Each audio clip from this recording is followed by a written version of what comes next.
gözlenen qar miqdarının tərlərinə əsasən fevral ayının xüsusilə də onu artıq gündüz saatlarından başlayaraq Azərbaycan arasındakı hava şəraitinin daha da kəsinləşməsi üçün mümbir sınaqlı şəraitin yaranması gözlənilir. Nəticədə Azərbaycanın demək ki, əksər rayonlarında fevral ayının 10-u artıq axşam saatlarına doğru və fevral ayının 11-ci günün birinci yarısına qədər olan müddət ərzində artıq Azərbaycanın əksər rayonlarında artıq sulu qar və qarın intensiv olması ehtimalı var. Bu barədə yenilənmiş məlumatların təlləri yayınlanacaq.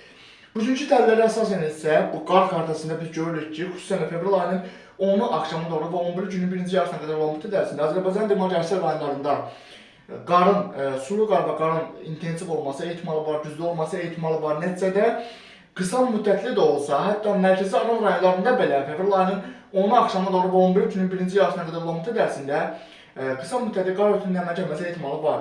Xüsusilə də Böyük Qafqazda, yəni Böyük Qafqazın Balakan, Zaqatala, Şəki, Qaf, Oğuz, Qəbələ, Şimali, Şamaxı, Xızı, Quba, Qusar, Xasmaz, Dağlıq, Şirvan ərazisində, eyni zamanda Qazax, Ağstavat, Tovuz, Şəmkir, Gəncə, Mingəçevir, Gölcük, Göranbəy ərazisində və Kiçik Qafqazın Daşkəsən, Gərəbəy, Kələbəcər, Şuşa, Laçın, Xankəndi, Zəngəzur, Zəngəzur ərazisində, eyni zamanda Naxçıvanın Sədərək, Ordubar, Şahbuz ərazilərində, hətta mərkəzi aranın Kürdəmir, Yevlax, İmişli, Zərdab, Ağcabədi, Beyləqan, Sarabad, Saatı, Salyan, Neftçala, Biləsuvar rayonlarında və Cəlilabad, Masallı, Lənkəran, Asılı, Yarımlı və Lerik ərazilərində belə və Xəzər dənizinin yaxın olan şərq qəsəbələrində belə fevral ayının 10-u günün ikinci yarısında və fevral ayının 11 günün birinci yarısına qədər olan müddət ərzində artıq sulu qar və qarın intensiv olması, hətta yerdə mərkəzi aran rayonlarında belə qısa müddətli qar örtüyünün yaranması ehtimalı var.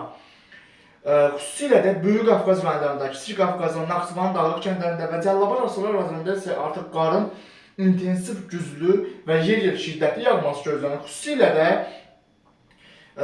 diqqət çəkən göstərici ondan ibarətdir ki, bu qar ağır qar olacaq, yəni nəmlə qarışıq sulu qar və qarın ağır qar şəklində yağması gözlənir. Nəticədə xüsusilə də Böyük Qafqaz rayonlarında, Gəncə, Qazax ərazisindəki dağətəyi ərazilərdə, Kiçik Qafqaz ərazisində, Naxçıvanın dağlıq ərazilərində, Cəlilabad, Masallı, Lənkəran, Asılı, Yarımlı və Lerikin dağ kəndlərində artıq bu qarın fəsadları səbəb olması gözlənir. Çünki bu qar ağır qar olacaq. Elektrik telekommunikasiya xəttlərindən zərərlər verə bilər. Ağacların bu ağır qara tab gətirməyə qırılması ehtimalı var. Hətta bəzi zəif tikililərin belə, zəif tikinti sahələrində olan zəif nöqsanlı tikililərin belə bu ağır qar nəticəsində ziyanla nəticələnməsi gözlənir.